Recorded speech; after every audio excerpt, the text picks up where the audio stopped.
Super excellent actor, नट सम्राट, कोई नहीं। इसका मनी सिंह जी गोरखपुर से, इस वक्त समाजवादी पार्टी के मनी सिंह जी हमारे साथ हैं, इस वक्त गोरखपुर में हैं इस वक्त। मनी सिंह जी नमस्कार। सर नमस्ते। नमस्ते। कैसे हैं सर, कैसे हैं? सब आपकी कृपा। बढ़िया लग रहे हैं सर, बहुत बढ़िया लग रहे हैं। क्या बात है सर, क्या बात है। और सर, तो 7 तारीख को अगला चरण चुनाव का उत्तर प्रदेश में 7 तारीख को है, जहाँ तक मैं जानता हूँ। जी जी। और काफ़ी सीटें हैं, बड़ी इंपॉर्टेंट सीटें हैं सर जी, जो जा रही हैं 7 तारीख को।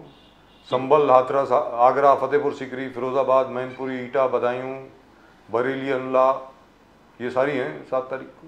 तो क्या लग रहा है सर आपको, क्योंकि आज की तारीख में जो समाजवादी पार्टी जो है वो तो काफ़ी सीटें लड़ रही है ना सर। आप कितनी 62 सीटें लड़ रहे हैं आप, 62। जी सर ये जो तीसरे चरण में है, जिन सीटों पर हमारी पार्टी चुनाव लड़ रही है, और इसमें तकरीबन 2 सीटें कांग्रेस के पास है जी। हम लोग 2 चरणों में उत्तर प्रदेश में भारतीय जनता पार्टी को पूरी तरह से हम लोगों ने साफ कर दिया है, और तीसरे चरण के बारे में भारतीय जनता पार्टी भी ये जानती है कि तीसरे चरण में उसको बोहनी नहीं उत्तर प्रदेश में होने वाली है। इसलिए कि जो हमारी इंपॉर्टेंट सीटें, जैसे बदायूं है जहां आदित्य जी लड़ रहे हैं, आदरणीय शिवपाल जी और आदरणीय हमारे राष्ट्रीय अध्यक्ष ने वहां पे रैलियां की है, काफी मेहनत किया है, और बदायूं पारंपरिक तौर पर समाजवादियों की सीट रही है, और उस सीट पर हम लोगों ने काफी मेहनत किया है, काम किया है। मैनपुरी जो नेताजी की धरती रही है, नेताजी की धरा रही है, उस नेताजी का इमोशंस आज भी राष्ट्रीय अध्यक्ष जी के जो व्यक्तित्व और जो उनका चेहरा है राष्ट्रीय अध्यक्ष का, उस पर जनता उसी तरह से विश्वास करती है जिस तरह से नेताजी के ऊपर एक जमाने में करती थी। और फिरोजाबाद प्रोफेसर साहब, आदरणीय अंकुर जी वहां पर चुनाव लड़ रहे हैं, आदित्य जी यहाँ पे लड़ रहे हैं, तो मतलब ये कहने का मेरा आशा है कि जो 2 चरणों का चुनाव हुआ है, उसके बाद जो तीसरे चरण का चुनाव हो रहा है उत्तर प्रदेश में, इसमें जो हमारी सीटें हैं उसमें भारतीय जनता पार्टी पूरी तरह से साफ हो जाएगी, और तीसरे चरण के बाद से ये चुनाव जैसे ही 4थे, 5वें, 6ठे चरण में जाएगा, भारतीय जनता पार्टी पूरी तरह से सत्ता से बेदखल हो चुकी होगी। और आज राहुल गांधी जी ने अपना नामांकन भर दिया रायबरेली से, तो कुछ कहना चाहेंगे उसके बारे में आप? हम तो अपेक्षा लेके बैठे थे, उम्मीद लेके बैठे थे कि वो तो आएंगे, अमेठी से आएंगे, लेकिन वो रायबरेली चले गए। चलो वो भी उनकी सीट है। नहीं, जैसे देखिए, हर चुनाव एक रणनीति के तहत लड़ा जाता है, हर चुनाव को लड़ने के पीछे एक बहुत बड़ी स्ट्रेटजी होती है। और राजीव सर, आपका तो इतना आदर है, इतना सम्मान है, पूरा देश आपको जानता है, आपसे बेहतर हम लोग नहीं जानते हैं, आप हम लोगों से बेहतर जानते हैं इस चीज को कि हर पॉलिटिकल पार्टी अपनी एक स्ट्रेटजी के साथ चुनाव लड़ती है और कैंपेन करती है। जो ये अमेठी की सीट है, अमेठी की सीट पे जो भारतीय जनता पार्टी की उम्मीदवार है स्मृति ईरानी जी, उनके सामने उस आदमी को कांग्रेस पार्टी ने खड़ा किया है, जिस कांग्रेस पार्टी को जिसने राजीव जी के जमाने से लेकर के और राहुल जी के जमाने तक पार्टी की बुनियाद को ताकतवर बनाया है, मजबूत बनाया है। दुरुस्त बात। उनको जी, शर्मा जी को किशोरीलाल शर्मा जी 1983 से वहां काम कर रहे हैं, 83 जी, और उनको एक एक बूथ की जानकारी है, और एक एक बूथ के बारे में वो, चूंकि वो लोकल में वहां पे रहते हैं, हमेशा उनकी कनेक्टिविटी है। स्मृति ईरानी जी जो परेशान हुई हैं, वो इस बात को लेकर के नहीं परेशान हुई है कि राहुल जी अमेठी से रायबरेली चले गए, शर्मा जी के आने से उनकी परेशानी बढ़ गई है। इसलिए कि जो एक जैसे भारतीय जनता पार्टी कहती है कि हमारे पास पन्ना प्रमुख है, हमारे पास मंडल अध्यक्ष है, हमारे पास बूथ का संगठन है, ये उनके माथे पर बल ला दिया है शर्मा जी ने, क्योंकि शर्मा जी ने वहां पर कांग्रेस पार्टी का जो स्ट्रक्चर है वो शर्मा जी के हाथ में रहता है, और शर्मा जी माकूल तरीके से लड़ना जानते हैं। और दूसरा, समाजवादी पार्टी का जो अमेठी में स्ट्रक्चर है, समाजवादी पार्टी का जो ढांचा है, उस ढांचा को और शर्मा जी के वहां पर ग्राउंड पर जो उनके काम है, उसको अगर आप एक नजरिए से देखेंगे तो सर आपको ये महसूस होगा कि स्मृति ईरानी जी तकरीबन, मेरा जो निजी आकलन है, वो 1.5 से पौने 2 लाख वोटों से चुनाव हारेंगी। तो नन्हे सिंह जो हैं वो अपने बहुजन समाज पार्टी के, उनकी वजह से क्या किशोरीलाल शर्मा जी को कुछ नुकसान तो नहीं पहुंचेगा? सर, इस बार का इलेक्शन बहुजन समाज पार्टी हो या कोई भी अन्य राजनीतिक दल हो, 2 ही लोगों के बीच में चुनाव हो रहा है। एक तरफ एनडीए है, और दूसरी तरफ इंडिया है। इंडिया में जो दल है वो और एनडीए में जो दल है वो, दोनों के बीच आमने सामने की फाइट है। इसमें किसी तीसरे दल की या तीसरे गठबंधन की कोई गुंजाइश नहीं बचती है। सबसे जो महत्वपूर्ण बात है, बहुजन समाज पार्टी पर एक टैग लग चुका है कि बीजेपी के कार्यालय से बहुजन समाज पार्टी के कैंडिडेट का नाम तय होता है। तो बहुजन समाज पार्टी के जो वोटर थे वह भी जान चुके हैं कि बहुजन समाज के लोगों का हित जो है वो बहुजन समाज पार्टी ने भारतीय जनता पार्टी के सामने गिरवी रख दिया है। इसलिए बहुजन समाज के जो लोग हैं उन्होंने सामंती सत्ता के ताकतों के सामने एक तरह से अपना सीना तान करके खड़ा होकर के ये कह दिया है कि संविधान हमें बचाना है, लोकतंत्र हमें बचाना है, युवाओं को बेरोजगारी से के दलदल से निकालना है। इसलिए हम इंडिया गठबंधन के साथ हैं। इंडिया गठबंधन में मनीष सिंह जी, आज अखिलेश यादव जी ने खुलेआम कहा कि we have to save the constitution, संविधान को बचाना है, संविधान को बचाना है, आरक्षण को बचाना है। अखिलेश यादव जी ने कहा आरक्षण को भी बचाना है। मोदी जी भी कह रहा है कि संविधान मेरे लिए धर्म ग्रंथ है।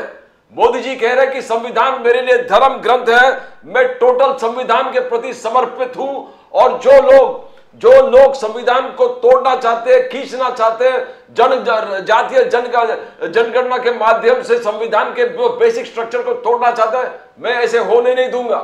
मुस्लिम आरक्षण में होने नहीं दूंगा जब तक मैं। तो कौन संविधान को बचा रहा है, कौन संविधान को बर्बाद कर रहा है? मनीष सिंह जी, देखिए, भारत का संविधान सर एक सभी धर्मों को, सभी जातियों को, सभी पंथों को, सभी भाषाओं को जो एकता और अखंडता के साथ बांध करके रखता है।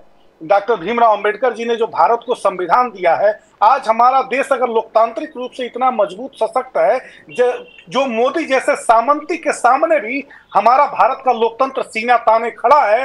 मोदी लाख उस पर छीनी हथौड़ी चलाने की कोशिश कर रहे हैं, लेकिन भारत की डेमोक्रेसी ऐसी है, भारत का संविधान ऐसा है कि एक महीना पहले तक जिन लोगों को लग रहा था कि वो सरकार में तीसरी बार वापस आ रहे हैं, जो लोग ये नारा लगा रहे थे कि हम 400 पार करेंगे, उनके सामने अब इतनी बड़ी चुनौती खड़ी हो गई है जब हमारे नेता श्री अखिलेश यादव जी एक हाथ में संविधान लेकर के सभा को संबोधित करते हैं और कहते हैं कि हम इसकी रक्षा के लिए आपका वोट मांग रहे हैं। अब आप सोचिए, एक जमाने में जब बीपी सिंह जी एक चिटकुना पाकिट से निकालते थे और कहते थे कि इसमें घोटालेबाजों के नाम, प्रदीप सर आपको बेहतर पता होगा, जब एक ऊपर वाली पाकिट से वो चिटकुना निकालते थे और कहते थे कि इसमें उन घोटालेबाजों के नाम है जो बोफोर्स में शामिल है। आज जो परिस्थिति पैदा हुई है, हमारे नेता श्री अखिलेश यादव जी संविधान लेकर के जनसभाओं में जाते हैं और जनता के सामने कहते हैं कि इसके मुस्तकबिल का फैसला करना है। अब ये भारतीय जनता पार्टी अगर तीसरी बार आ गई तो हमारा संविधान जो है वो पूरी तरह से भारतीय जनता पार्टी के द्वारा समाप्त कर दिया जाएगा। इसकी रक्षा के लिए हमको अगर प्राणों की भी बलि देनी पड़े तो हम देने के लिए तैयार हैं। आपको इस बार वोट देना पड़ेगा इंडिया गठबंधन को, अगर इसकी हिफाजत और रक्षा करना चाहते हैं। मनीष सिंह जी, बात यह है कि मोदी जी कह रहे हैं कि आप ओबीसी, SC ST और अलग दलित समाज के जो आरक्षण है उसको छीनकर आप मुस्लिम समाज को देना चाहते हो। ये आपका मेन मकसद है और ये मोदी जी होने नहीं दूंगा। आपके हर संविधान, जितने भी जो आपने मैनिफेस्टो निकाले, चाहे वो कांग्रेस के हो, अखिलेश आपके समाजवादी पार्टी के हो, उसमें मुस्लिम लीग का एक टच है, मुस्लिम लीग का टच है। मनमोहन सिंह जी का स्टेटमेंट से लेके एक के बाद एक चीज मोदी जी और अमित शाह लोगों को याद दिला के देख रहे कि ये देखो, ये जो ओरिजिनल आरक्षण है ओबीसी, SC ST और उनको लेकर ये मुस्लिम समाज को देना चाहते हैं और मोदी जी ये कतई होने नहीं देगा। मनीष सिंह जी, सर भारतीय जनता पार्टी आरक्षण बहुत ही सामान्य तरीके से खत्म कर रही है। इसको आपको भी समझना पड़ेगा सर, मुझे भी समझना पड़ेगा और जनता इस बात को समझ रही है। जैसे क्या हुआ कि नौकरियों को, सबसे पहले नौकरियों को ब्लॉक किया गया, सरकारी नौकरियों में भर्तियां निकालनी सरकार ने बंद किया, पहली बात। दूसरा काम क्या किया सरकार ने आरक्षण को खत्म करने के लिए कि इन्होंने संविदा पर कर्मचारियों को रखना शुरू किया। वो संविदा कर्मी ऐसे हैं जो 11 महीने के लिए नियुक्त किए जाते हैं आउटसोर्सिंग कंपनियों के माध्यम से। उसमें कोई भी रिजर्वेशन नहीं है। जैसे प्राइवेट कंपनियों में किसी भी तरह का रिजर्वेशन नहीं है, उसी तरह से प्राइवेट कंपनियों के द्वारा जो आउटसोर्स करके हमारे युवाओं को विभिन्न विभागों में नौकरियों पर, मतलब संविदा पर रखे जाते हैं, वो संविदा कर्मी भी नहीं है, वो आउटसोर्स कर्मी है। जिनको आउटसोर्स करके लाया जा रहा है, तो उसमें कोई रिजर्वेशन नहीं है। तो जब हम नौकरियों को पूरी तरह से ब्लॉक कर दिए, जब भारतीय जनता पार्टी ने पूरी तरह से सरकारी नौकरियों की वैकेंसी निकालना बंद कर दिया, संविदा पर नौकरी देना बंद कर दिया, आउटसोर्स कर्मियों को बहाली देना शुरू कर दिया, अब उनके सामने सबसे बड़ा, जब सभी सरकारी विभागों का हम प्राइवेटाइजेशन कर देंगे तो आरक्षण तो अपने आप ही समाप्त हो जाएगा, आरक्षण की बात ही खत्म हो जाएगी। सरकारी विभागों में जो सरकारी पद खाली है, इंडिया गठबंधन का स्पष्ट मत है, स्पष्ट मानना है कि जो भी सरकारी विभागों में सरकारी पद रिक्त हैं उनको भरे जाएंगे। हमारे नेता श्री अखिलेश यादव जी ने स्पष्ट तौर पे कहा है कि सरकार अगर इंडिया की बनती है, पहली बैठक, कैबिनेट की पहली बैठक में जो सरकारी विभागों में पद रिक्त हैं 1,40,00,000 से ऊपर, उन सभी विभागों में हम 5 साल के अंदर उन सारी विभागों को, अपने भारत की यशस्वी युवाओं को जो जिस लायक रहेगा उसको हम उनमें नौकरी दे करके आरक्षण के मुताबिक, जो जिसका आरक्षण है, दलित वर्ग का जो आरक्षण है, पिछड़े वर्ग का जो आरक्षण है, अति पिछड़े वर्ग का आरक्षण है, और सामान्य वर्ग में भी जो ईडब्ल्यूएस कोटा है 10% जो आरक्षण है, उसको हम पूरी पारदर्शिता के साथ लेकर के जाएंगे और युवाओं को हम नौकरी देंगे। तो हम आरक्षण को बचाना चाहते हैं, और आरक्षण को सिर्फ हम बचाना नहीं चाहते हैं, उस आरक्षण के माध्यम से जो हमारे गरीबी में के दलदल में हमारे युवा फंसते जा रहे हैं, बेरोजगारी के दलदल में फंस चुके हैं, उन युवाओं को हम उस दलदल से बाहर निकालेंगे। और आरक्षण के रास्ते से जो नौकरियों में प्रावधान है कि जिस वर्ग को जितना आरक्षण दिया जाना चाहिए उतना आरक्षण दे करके हम उनको सरकारी नौकरी देंगे और उनके भविष्य को संवारेंगे। और हमारे नेता श्री अखिलेश यादव जी ने सिर्फ इतनी ही बात नहीं कही है, उन्होंने ये भी कहा है कि पुरानी पेंशन बहाल करेंगे और अपने युवाओं को नौकरी देने के साथ साथ पुरानी पेंशन से उनको हम जोड़ेंगे। लेकिन तो यहाँ पर एक छोटी सी चीज़ है, अपने दर्शकों को मैं याद दिला दूँ कि ये जो मुस्लिम कोटा जो है कर्नाटक में जो आया, जिसको लेकर के मोदी जी और अमित शाह साहब इतने ज़्यादा उत्तेजित हैं, ये HD देवेगौड़ा साहब ने इम्प्लीमेंट किया था, याद रखें। देवेगौड़ा साहब आज की तारीख में भारतीय जनता पार्टी के पार्टनर हैं। जी जी। अभी के पहले, आज के पहले 2023 तक भारतीय जनता पार्टी की सरकार थी। इन्होंने पूरी कोशिश करी थी आखिरी साल में, उसके पहले नहीं, उसके पहले 4 साल में नहीं, याद रख लीजिए, उसके 4 साल में पहले वो जो 5% मुस्लिम कोटा था उसको बिल्कुल छेड़ा नहीं गया। आखिरी साल में कोशिश की गई कि मुस्लिम्स को 2B कैटेगरी से हटा करके इकोनॉमिकली बैकवर्ड कैटेगरी में लेके आ जाए, EWS में 10% में। लेकिन सुप्रीम कोर्ट ने कहा है, ये सुप्रीम कोर्ट की रूलिंग है, स्टेटस को टू बी मेंटेन्ड। मेरा ये कहना है जी, पूरी बात होनी चाहिए ना सर, मैं मतलब छुपा के नहीं चलना चाहिए, सीधी सादी बात है। ये मुस्लिम कोटा जो इंट्रोड्यूस हुआ, ये देवेगौड़ा जी ने इंट्रोड्यूस कराया। उसके बाद में बीजेपी की 2 सरकारें आई, उसके बाद एक तीसरी सरकार आई जो पूरे 5 साल चली, तब इन्होंने इसको नहीं निकाला। मैं आपसे पूछ रहा हूं कि ये सारे डिटेल जो हैं ये तो आप लोगों को देने चाहिए ना सर जी, ये सब तो आपको बोलना चाहिए ना मनीष सिंह जी। नहीं, बिल्कुल बिल्कुल सर, आपका कहना सही है। हम लोगों ने हमेशा से, जैसे हमारे राष्ट्रीय अध्यक्ष जी का आप सर जनसभाओं में बयान सुन रहे होंगे, वो हमेशा से जो हमारा संविधान कहता है, जो हमारे संविधान में प्रदत्त जो व्यवस्थाएं हैं, उनके हिसाब से हम अपने देश को आगे बढ़ते हुए और तरक्की करते हुए देखना चाहते हैं और उसी के रास्ते पर हम चलना चाहते हैं। इसलिए कि जिस 1947 के बाद से, जब हमारा संविधान 1950 में आया, उसके बाद से जिस तरह से देश हमारा यहाँ तक आया है, उसमें कितने तरह के प्रावधान किए गए। संविधान में जरूरत पड़ी तो विभिन्न सरकारों ने उन संविधान में संशोधन करके नई नई नीतियों को बनाया और देश के लिए जो बेहतर हो सका किया।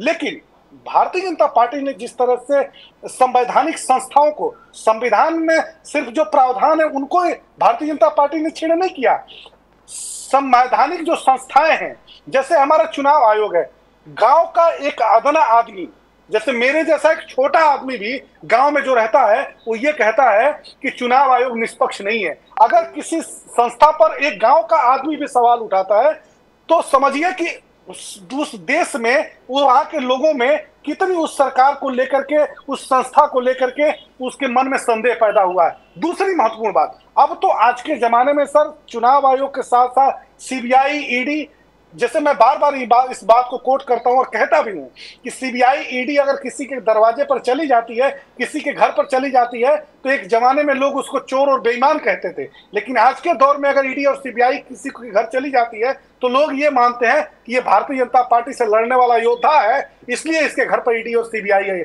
सबसे जो महत्वपूर्ण बात है सर, वो ये है कि जनता इस बात को समझ चुकी है और भारतीय जनता पार्टी को सत्ता से बेदखल करने के लिए हमारे साथ लड़ाई में जनता हमारे आगे है, हम जनता के पीछे हैं और जनता इस लड़ाई को लड़ रही है। मनीष सिंह जी, मगर बात यह है कि अमित शाह जी का कहना है, बार बार आपको कन्विंस करना पड़ेगा लोगों को, बिकॉज ये जनरल इलेक्शन है, राष्ट्रवाद, राष्ट्र सुरक्षा इससे जुड़ा हुआ है। अमित शाह जी का कहना कि आप अगर सत्ते में आए तो you will bring back article 370, आप 370 को फिर इंपोज करोगे, आप ट्रिपल तलाक अबॉलिशन को रद्द करोगे, आप ट्रिपल तलाक फिर होने देगा, आप सीए जो कानून लाए थे देश हित में, आप उनको रिपील, इसको निकाल देंगे, हटा देंगे, एनआरसी को आप हटा देंगे, आप आर्मी को कम करने के लिए जो आपके घटक दल सीपीएम वगैरह कहते हैं डी न्यूक्लियराइजेशन होना चाहिए, बोले मिसाइल हम भेज रहे हैं, ये सब बंद होगा, आर्मी खत्म हो जाएगा। तो ये आपको कन्विंस करना पड़ेगा, बिकॉज ये राष्ट्र सुरक्षा वाली बात है। तो ये सब मुद्दे पर क्या है, आर्टिकल 370, सीए, एनआरसी, यूएपीए, ये एक बहुत प्रश्न लगा हुआ है। मनीष सिंह जी। सर बहुत अच्छा सवाल किया आपने, लेकिन समाजवादी पार्टी का स्पष्ट मत है और आप दोनों लोग सर इस बात को जानते हैं कि नेताजी 1996 में जब भारत के रक्षा मंत्री बने तो भारत की सेना के जवान जब शहीद होते थे, उसके पहले 1996 के पहले जब भारत की सेना का कोई जवान शहीद होता था तो उसकी पार्थिव शरीर उसके घर तक नहीं आती थी। नेताजी ने यह प्रावधान किया कि अगर हमारा सैनिक, हमारे देश का जो देशभक्त है, जो सच्चा देशभक्त है, ये भारतीय जनता पार्टी के जो ढकोसला और ढिढोरावादी जो राष्ट्रभक्त हैं, इनके इतर जो देश के वास्तविक जो राष्ट्रभक्त हैं, जो राष्ट्र की सुरक्षा के लिए अपने प्राणों की बलि और बाजी लगा देते हैं, उनको, उनके पार्थिव शरीर को हम ससम्मान, राजकीय सम्मान के साथ उनकी अंत्येष्टि करेंगे, उनके माता पिता और पत्नी के पास तक उनके पार्थिव शरीर को भेजेंगे और ससम्मान राजकीय सम्मान के साथ उस जिले के कप्तान जाएंगे, उस जिले के कलेक्टर जाएंगे और वहां के जो स्थानीय प्रशासनिक लोग हैं वो जाकर के सलामी देंगे और अंत्येष्टि स्थल तक जाकर के, और जो सरकार की तरफ से श्रद्धांजलि होगी वो एक राजकीय सम्मान के साथ की जाएगी। तो जो एक संदेश गया, एक रक्षा मंत्री के बारे में जो सम्मान नेताजी को हासिल हुआ, आज तक भारत के किसी भी रक्षा मंत्री को वह सम्मान हासिल नहीं हुआ। एक बात। दूसरी जो महत्वपूर्ण बात है सर, आप भी इस चीज को जानते हैं कि नेताजी ने आज के तारीख में भी कोई भी रक्षा मंत्री अगर सियाचिन में जाता है तो पूरा सूट वूट पहन करके जाता है, लेकिन फोटोग्राफ आज भी वेबसाइट पे अवेलेबल है। नेताजी उस समय भी रक्षा मंत्री रहते हुए धोती और कुर्ते पर भारत का जो परिधान है उसको पहन करके नेताजी गए थे सियाचिन में और वहां से भारत की सेना को संबोधित नेताजी ने करते हुए कहा था कि एक कदम भी अपने पीछे मत हटना, अगर जरूरत पड़ेगी तो दिल्ली से तुम्हें परमिशन लेने की जरूरत नहीं है, जरूरत पड़ेगी तो यहीं से तुम उतर जवाब दुश्मनों को देना। तो हमारी जो स्पष्ट नीति है वो पूरी तरह से समाजवादी पार्टी का जो सिद्धांत है, हम अपने सेना को और अपनी भारत की सीमा को किसी भी सूरत में कमजोर नहीं होने देंगे, चाहे इसके लिए हमें जो भी कीमत चुकानी पड़ेगी हम चुकाएंगे, लेकिन सेना और सीमा को कभी कमजोर नहीं होने देंगे। बट आर्टिकल ठीक है, अभी जिस प्रकार से एक मोदी जी कहना है कि ये कांग्रेस का एक्सरे मशीन, कांग्रेस का एक्सरे मशीन हर घर में जाएगा और स्त्री धन और मंगलसूत्र को छीनेगा, और जो विरासत, जो इनहेरिटेंट टैक्स है, वो एक्सरे मशीन वो भी देख लेगा कि जायदाद किस प्रकार से, और 55% सरकार अपने पास रखेगा। तो क्या ये भय, जो भय ये जायज भय है? बिकॉज अगर एक्सरे मशीन हर घर में जाके, बिकॉज राहुल गांधी जी ने कहा कि वेल्थ रीडिस्ट्रीब्यूशन होगा, वेल्थ, क्या ये सच्चाई क्या है इसमें? बीजेपी जो बोल रहा है वो सच्चाई है, मोदी जी जो बोल रहे हैं वो सच्चाई है, या कांग्रेस और आप लोगों को समझा नहीं पाए? मोदी जी के मुंह से कोई बात निकले और उसको भारत की जनता अब सच मान ले, ऐसा संभव नहीं है। अब भारत की जनता जानती है कि मोदी जी से बड़ा झूठ बोलने वाला भारत का कोई भी, किसी भी पार्टी का पॉलिटिशियन पैदा नहीं हुआ, एक बात। और दूसरी जो महत्वपूर्ण बात है सर, भारत के किसी भी मेडिकल कॉलेज में चले जाइए, वहां किसी भी मेडिकल कॉलेज में चले जाइए, एम्स की बात नहीं कर रहा हूं मैं, पीजीआई की बात मैं नहीं कर रहा हूं, लेकिन किसी भी मेडिकल कॉलेज में चले जाइए, इंसान के इलाज के लिए जो एक्सरे मशीन लगी हुई है वो ठीक ढंग से काम नहीं कर रही है। मोदी जी की जो एक्सरे मशीन है वो इंसानों का इलाज नहीं कर पा रही है। चेस्ट का अगर हमको एक्सरे कराना है तो मोदी जी की जो एक्सरे मशीन है वो इंसान के चेस्ट का एक्सरे नहीं कर पा रही है। खराब हालत में, जीर्ण शीर्ण अवस्था में मेडिकल कॉलेज में कोने में पड़ी हुई एक्सरे मशीन है। तो मोदी जी को अपने एक्सरे मशीन की चिंता करनी होगी। कांग्रेस पार्टी की जहां तक बात है, चाहे समाजवादी पार्टी की बात है, हम लोगों ने हमेशा से जनता के हित में फैसले लिए हैं और हमारे किसी भी फैसले से जनता का कभी कोई नुकसान नहीं हुआ है। कांग्रेस पार्टी ने जब भी कोई डिसीजन लिया, अगर वो जनता के अहित में था तो समाजवादी पार्टी ने उसकी भी मुखालफत किया है। और गाहे बगाए इतिहास इस बात का गवाह है कि समाजवादी पार्टी राष्ट्र के लिए किसी भी सरकार के साथ रहे, किसी भी पार्टी के साथ रहे, अगर वो जनता के हित में नहीं है तो हम उसका भी विरोध करते हैं। मनीष सिंह जी, आप अभी गोरखपुर में जी, इस वक्त गोरखपुर में है ना? जी, मैं उसके बगल में, मेरा home town sir Deoria district है सर। देवरिया में, चलिए पास में ही, साथ में, ज्यादा दूर नहीं। हाँ, 48 किलोमीटर। ये बताएं, योगी आदित्यनाथ जी ने हर जगह पर बढ़ चढ़कर ये बोला है कि पहली बार ऐसा हुआ है कि पिछले 3 साल में जो जापानीज एनकेफेलाइटिस से बच्चे मरा करते थे पहले, पिछले 3 साल से ऐसा कुछ नहीं हुआ है। इसमें कितनी सच्चाई है sir, Manish Singh? Sir Yogi Adityanath ji sir जो बात कह रहे हैं, इंसेफेलाइटिस क्यों फैल रही थी और आज के समय में भी इंसेफेलाइटिस क्यों हो रही है? देखिए सर, सरकार वो तो कहते हैं एलिमिनेट कर दी हमने, अब तो कोई भी नहीं मर रहा।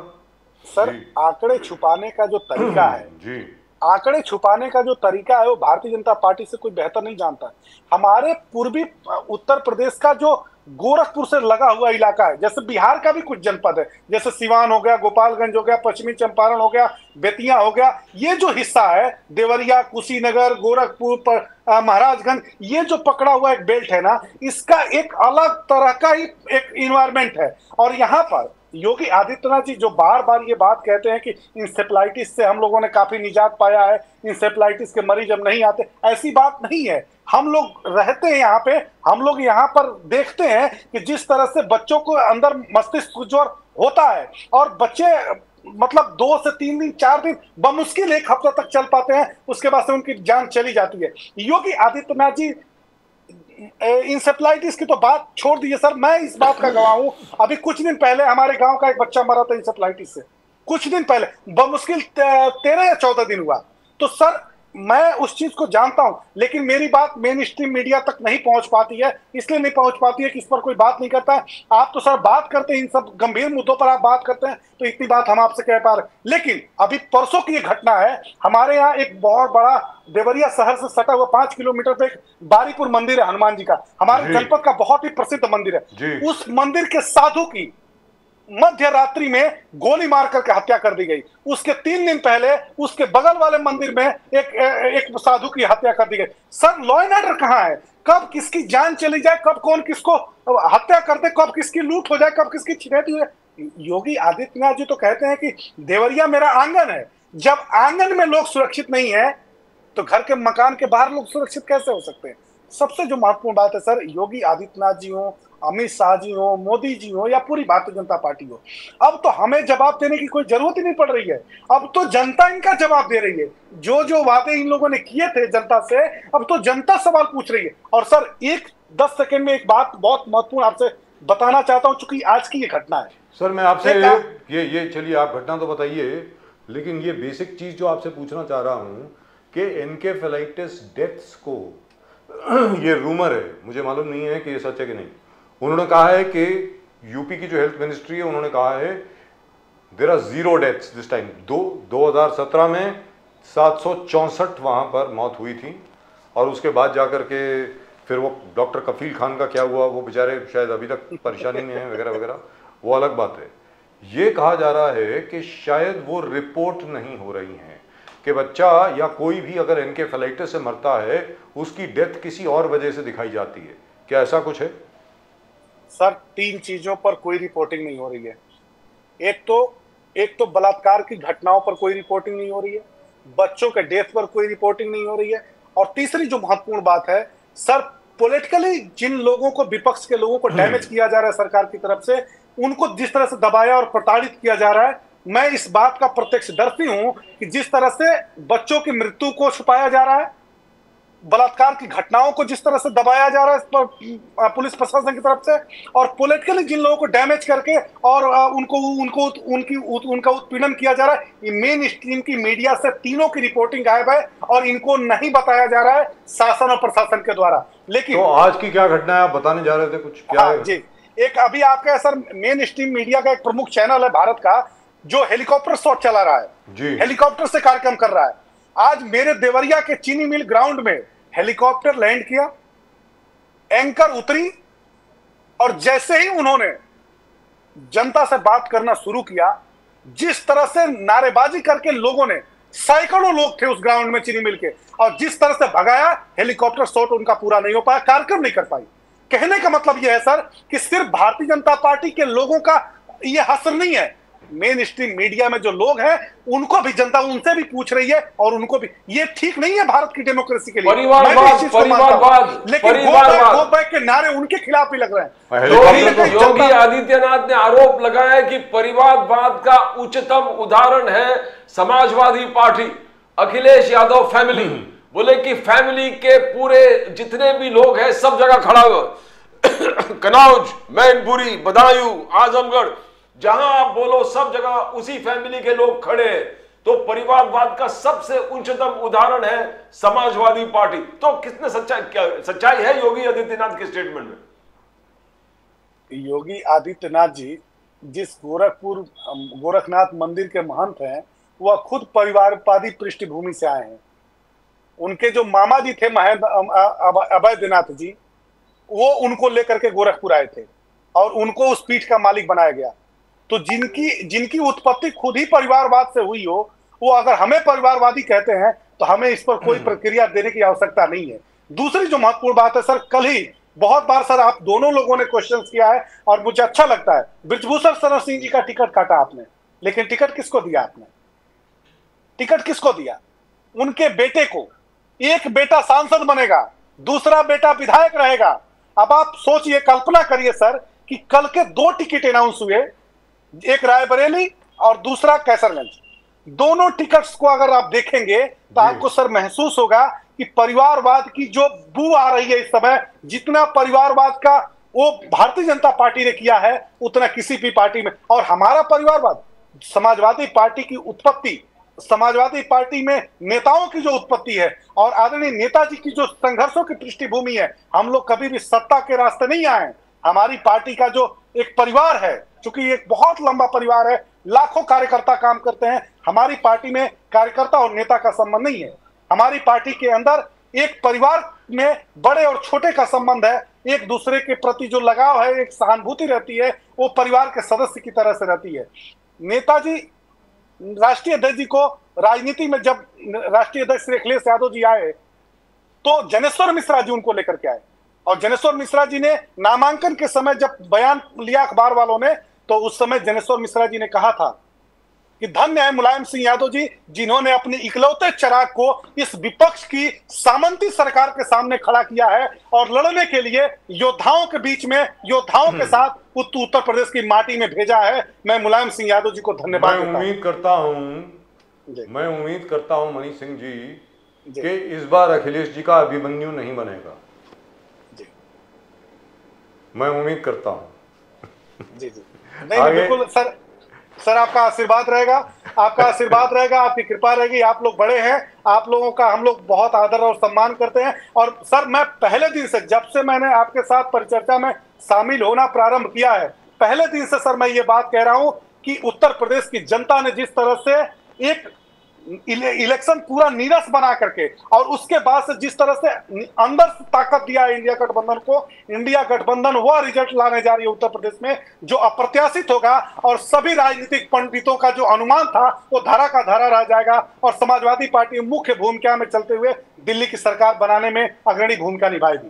Thank you so much sir Manish Singh ji, बहुत बहुत धन्यवाद आपका। जबरदस्त कृपा बनी रहे सर। अब बोलते बड़ा अच्छा है। अब जमीन पे 3 या 4 जून को रिजल्ट क्या आएंगे वो तो हम सब देखेंगे। सर 6 कार्यक्रम करके आपके पास आया हूं सर, भागते भागते। क्या बात है साहब, क्या बात है, क्या बात है। नमस्कार सर। जय हिंद, जय हिंद, जय हिंद, जय भवानी, हर हर महादेव। Thank you. जय भवानी, जय।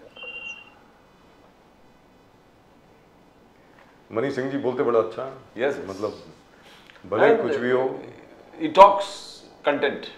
Yes, but the only thing is that I don't know what the situation on the ground is. So I haven't been to Uttar Pradesh in some time. So maybe one of these days, just before the last phase of the election, we'll take a look. Now at the moment with us, we have from the BJP.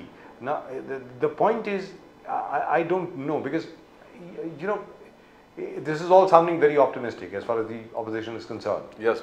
I don't really see it happening. I still think the BJP is far ahead. Let's be very clear. क्योंकि देखिए साहब, उसका सबसे बड़ा संकेत क्या है? आज राहुल गांधी जी ने अमेठी से अपना नामांकन पत्र नहीं भरा है, मेरी समझ में। That's what I think, and I could be wrong of course. Rahul Gandhi ji अगर अमेठी से अपना नामांकन पत्र भरते और प्रियंका गांधी जी रायबरेली से भरती, तो ये महसूस होता कि ये लोग बड़े कॉन्फिडेंट हैं। मुझको ऐसा लगता है।